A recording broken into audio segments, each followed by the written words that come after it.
Are you looking at cutting your health insurance premiums by as much as 20 to 30%? Are you aging into Medicare and need help finding a Medicare supplement plan?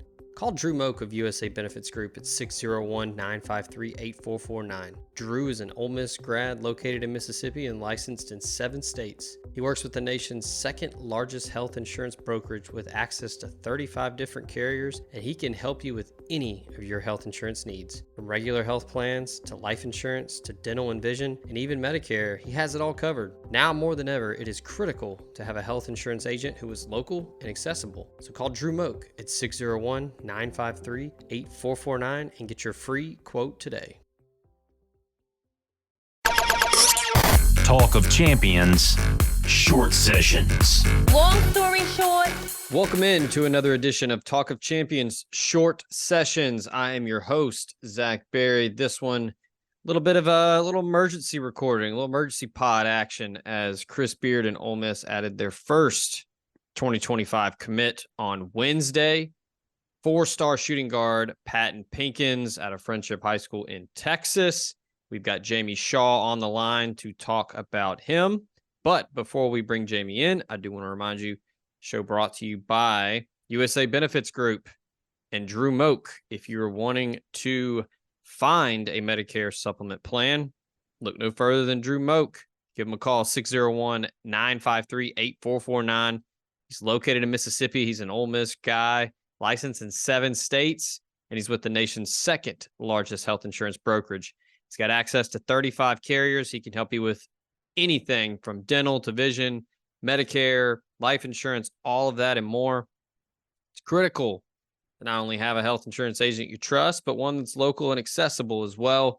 Drew is all of that and more. Visit the website usabg.com/DMOAK and get your free quote from Drew today. Jamie, good afternoon. Welcome in. How we doing? Man, I'm doing good. Just had Halloween last night, trying to recover from that candy, the candy high that you get after taking the dad tax stuff from the trick or treating and everything. But yeah, no, it's been a good day. Busy time of year with commitments happening and visits and everything. Absolutely. Ole Miss on the board. Like I said in the opening, Patton Pinkins calls it for Ole Miss. I know you've seen him in person a couple times. Top 100 guy, 66th overall in the industry ranking, number 8 in Texas, and the 18th ranked shooting guard in the country, but kind of a fast riser over the summer, flashed at several different circuit camp spots. But what's your kind of, firsthand take on his game and what you think he brings to Oxford? Well, the skill set, you see him walking out on the court, you see he has a projectable frame, nice, good length, good positional size. Watching him play, you see the skill set. You see his ability to shoot the ball. You see the smooth form. You see the confidence he plays with, his ability to make a read, the processing factor that he has in the game, the ability to play, off the ball and fit in without really dominating the ball, be able to fit into offense and still, accrue stats and accrue production throughout the course of a game. The family ties are pretty obvious here. His father, Al Pinkins, assistant on Chris Beard's staff. His second stint at Ole Miss, he's been with Beard at several stops. He's been around the SEC.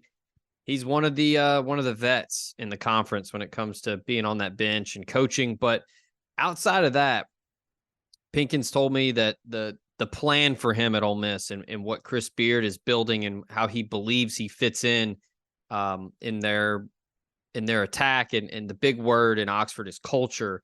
As far as your familiarity with Beard and how he likes to operate and how he likes to build a team, how do you think Patton Pinkins fits into that roster? Well, I think Pinkins is a kind of a player that fits on any roster. What his skill set provides is he's not a ball dominant player, and he's able to provide floor spacing with his shooting, but he's also able to provide some secondary type stuff with his processing and his ability to see the floor a little bit. So whether you want to play slower and you want to get a good shot and work the shot clock and move the ball around, or you want to play fast and get up and down the court, I think that Pinkins allows versatility in enabling you to give multiple looks and play multiple different ways throughout the course of a game. Plays for a really good high school program over in Wolford, Texas at Friendship. They went 30-5 a year ago. He kind of, people around Texas, around the Southeast knew about him being on that team and being one of their key members of that attack in that unit. But he really kind of turned some heads this spring and summer. I saw his name pop up quite a bit on the EYBL circuit. He was mentioned among, the big names like Cooper Flagg as standouts at some of those stops. But a guy that, like you said, can really shoot it and has a lot of versatility. What did you see from him this spring and summer as his game continues to grow, as he is about to start his junior season? Yeah, so playing with the JL3 program on the Nike's 16U EYBL circuit, I mean, he averaged close to, during the regular season, close to 17 a game. I think he shot over 45% from three, over 55% from the field. Very efficient play. It kind of plays into everything that we've been saying. The fact that, he's able to play with other guys. That JL3 team, I think, had 4 maybe guys ranked within the top 100 in the 2025 class on that team. And he was able to fit right in, pick his spots, play in an efficient manner, and allow the offense to run smoothly without dominating the ball. Pinkins told me that, Beard wants him to be that dude. He wants him to be a part of the future. Looking at it from, a 1,000-foot view here, not just with Pinkins, but just the Ole Miss program in general. I talked with Jeff Goodman earlier this week and got his thoughts on this team. And, there are some unknowns with some waivers Ole Miss is waiting on with Brandon Murray and Musa Cisse, but the roster is pretty deep. They've got some returning guys from last year's roster, and they added some key pieces through the portal. But as far as the 23-24 season, I saw you had Ole Miss ranked kind of right in the middle of the pack in the SEC. But what do you kind of expect from year one of the Chris Beard era at Ole Miss? I think that you'll see a competitive team, obviously, with Musa Cisse and Brandon Murray.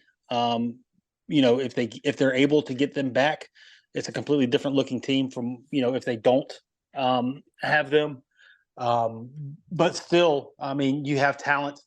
You have the guys. I think Coward and Caldwell coming back from last year's class, one redshirted, the other one's coming back. You got the transfers coming in, Jamarian Sharp and Flanagan.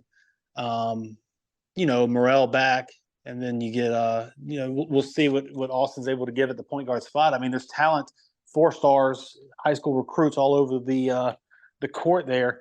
It'll be interesting to see the type of style that Beard plays. The first couple of years that he had going even to Texas Tech, going into Texas, it was a little bit slower, more methodical. The last year, this past season, he was playing at a little bit faster pace. He has athletes, he has guys that have experience. He's got talent. He's got guys that can shoot, handle, and pass. Jamarian Sharp's one of the better rim protectors in the country. There's some young freshmen there that, are talented, that could carve out roles depending on how quickly they get up to the speed and pace of play of college basketball. So I think what you'll see from a Beard team is competitiveness. I think in the SEC, there's a lot of gray area in the middle of the pack.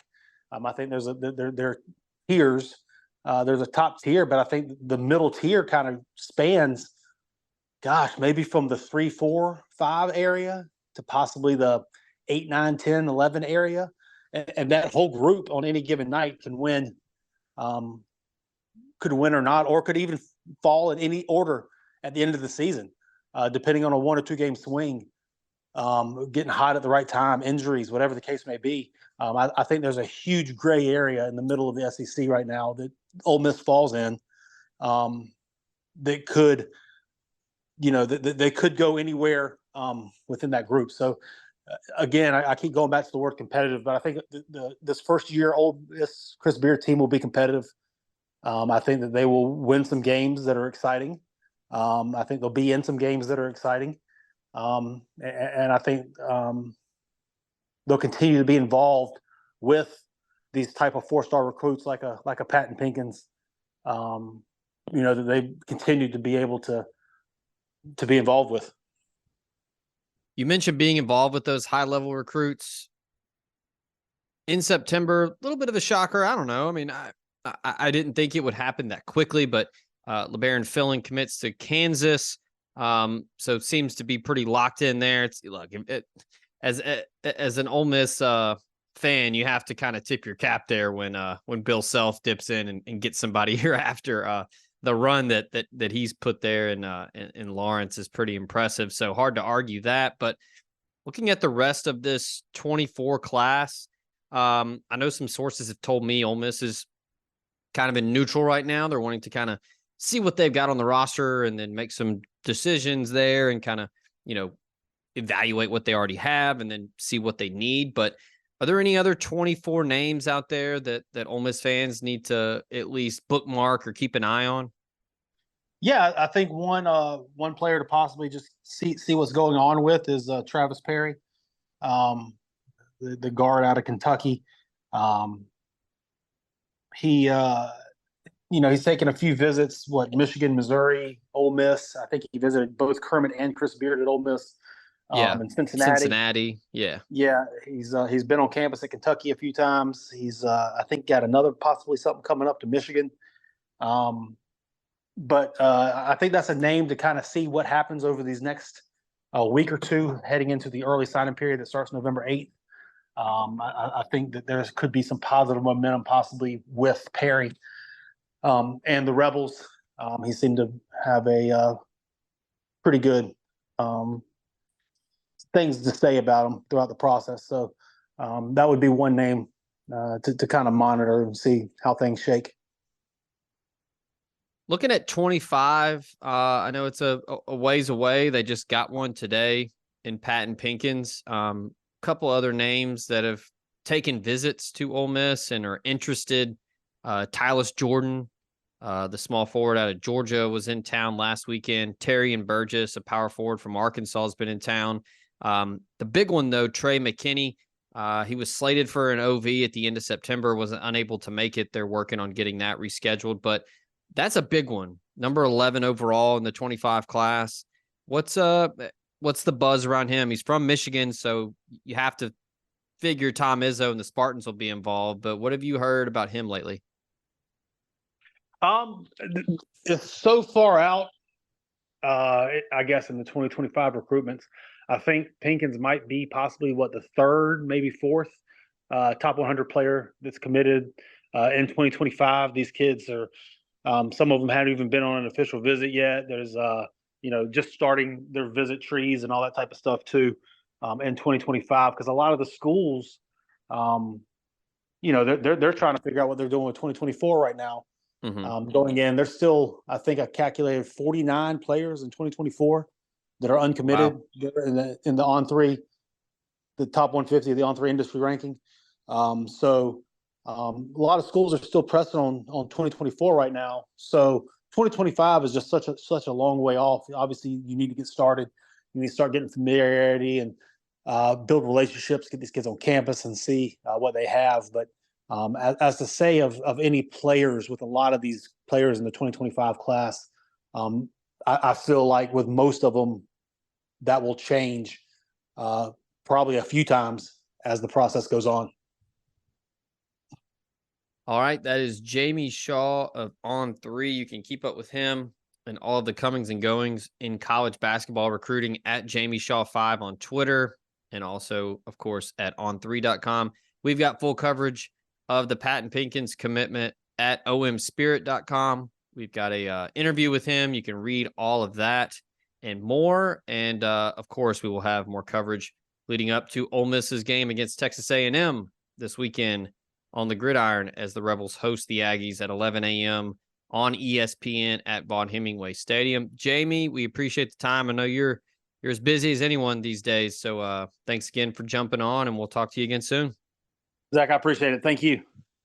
That's going to do it for Talk of Champions Short Sessions. Quick recap of the Patton Pinkins commitment. Shout out to Jamie for joining, and shout out to you, the listener, for tuning in. And, of course, thank you to the sponsors that make it possible. Until next time, we out.